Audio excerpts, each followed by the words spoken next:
Bonjour, bienvenue dans le futur. On est le 23 août actuellement et sur une belle plage avec ma chérie Maya et son chéri Tigrou. Hein, Tigrou? On est actuellement à Baie-Trinité sur la Côte-Nord. Et Chérie va nous expliquer comment on est arrivé ici en voiture électrique. Ben oui, hein? C'est comme vous le savez, plus rien ne fonctionne à l'électricité chez nous. Mais le but de ce voyage, c'était d'abord d'amener Tigrou à sa nouvelle famille d'accueil. Mais j'ai voulu donner une signification spéciale à ce voyage-là en faisant faire à notre bonne vieille Leaf son plus grand voyage à vie. Hein?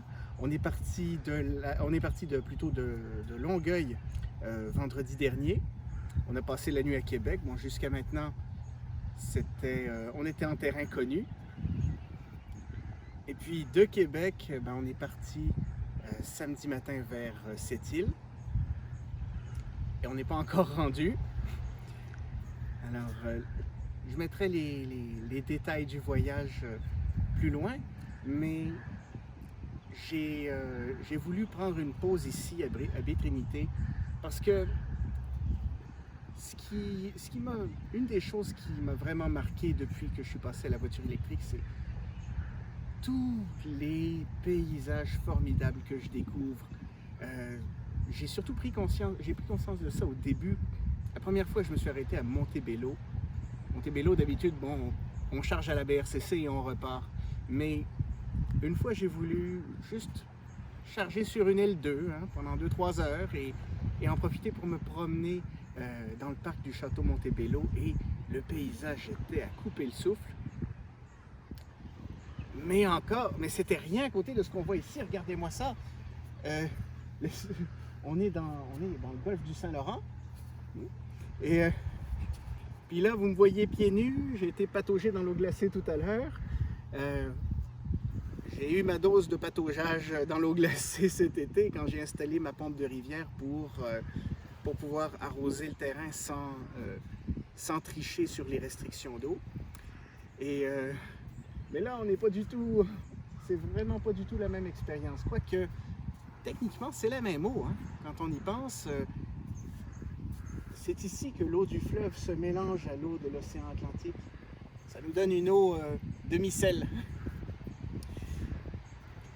Et c'est aussi important de s'arrêter ici à Baie-Trinité parce que le plus dur reste à faire. On a déjà eu une grosse complication en partant de Québec parce que la BRCC de Saint-Tite-des-Caps était en panne. Et c'était vraiment le pire endroit parce que c'est la seule borne dans le coin. Les deux bornes les plus proches sont à Beaupré à l'ouest et à comment ça s'appelle déjà, Petite-Rivière Saint-François à l'est. Mais Petite-Rivière Saint-François, je ne fais pas confiance à cet endroit-là parce que c'est une station de ski. Alors j'ai pas voulu prendre le risque d'arriver puis de trouver les bornes débranchées. Donc heureusement, on a fait la connaissance d'un charmant couple de leafers à, comment ça s'appelait déjà? Saint-Ferréol. Saint-Ferréol? Des Neiges, oui. Saint-Ferréol des Neiges, c'est bien ça. Pierre et Sylvie qui étaient malheureusement en déplacement, mais qui ont eu la gentillesse de nous prêter leur borne de maison. Merci encore à vous deux, ça a été un geste extraordinaire et merci aussi d'avoir fait la démonstration à ma conjointe Maya qui n'est pas, qui n'est pas dans le monde des voitures électriques depuis aussi longtemps que moi. Merci d'avoir fait la démonstration de l'extraordinaire esprit d'entraide, l'extraordinaire solidarité qu'il y a entre tous les conducteurs de voitures électriques. J'espère qu'on aura l'occasion de se reparler un jour et peut-être de se voir en personne. Alors, c'est grâce à vous qu'on a pu continuer ce voyage dans des conditions vivables. Oui, oui, Maya, toi aussi. Oui. Très contente. J'avais hâte de partir. Le reste du voyage s'est bien passé. Là, on est à Baie-Trinité et le plus dur reste à faire parce que entre ici, en fait, on est arrivé ici de, pardon, excuse-moi les noms. On est arrivé ici de Bécomo. Oui, de Bécomo, mais juste après, on est arrêté Godbout. à Godbout, merci. Et donc à Godbout, il y a une seule borne, une BRCC qui fonctionnait. 30 km plus loin, on arrive à Baie-Trinité et on recharge sur une L2. Pourquoi on recharge? C'est parce que le plus dur reste à faire. Entre Baie-Trinité et la prochaine étape qui est Port-Cartier, on a presque une centaine de kilomètres à faire. Peut-être un peu moins, mais oui. Oui, un peu moins à partir d'ici, mais c'est quand même de loin le plus long tronçon qu'on va avoir à faire d'une borne à une autre. Donc c'est pour ça qu'on arrête, c'est pour ça qu'on prend le temps d'arrêter à Baie-Trinité, même si c'est un peu long de charger sur une L2, mais c'est pas grave, regardez-moi où on est là. Hein? Arrêtons de chialer sur le temps que ça prend de recharger une voiture électrique et profitons-en pour apprécier le paysage. Arrêtons de courir partout 2 secondes. Hein?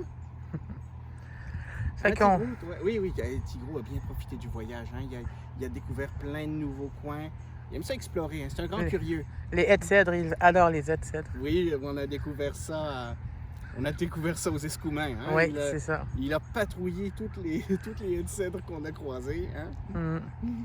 Fait que on va poursuivre la vidéo quand on va arriver à Port-Cartier. Où c'est-il? En fait, oui, Port-Cartier, c'est une bonne façon. Donc, on va partir d'ici avec une batterie chargée à bloc, enfin à 98%. Et on va voir ce que ça donne une fois à Port-Cartier. Encore une fois, cette expérience que je fais là, j'aurais dû commencer par dire ça, c'est pour montrer que, on peut faire des beaux grands voyages avec une voiture électrique. Elle n'a pas besoin d'être flambant neuve et de coûter plus de 60 000 $. Une belle petite voiture d'occasion, hein? Le genre de voiture que tout le monde peut se payer. Si on sait s'en servir, ça fonctionne très bien. Prochaine étape, on va se reparler à Port-Cartier. À tantôt, dans le futur proche.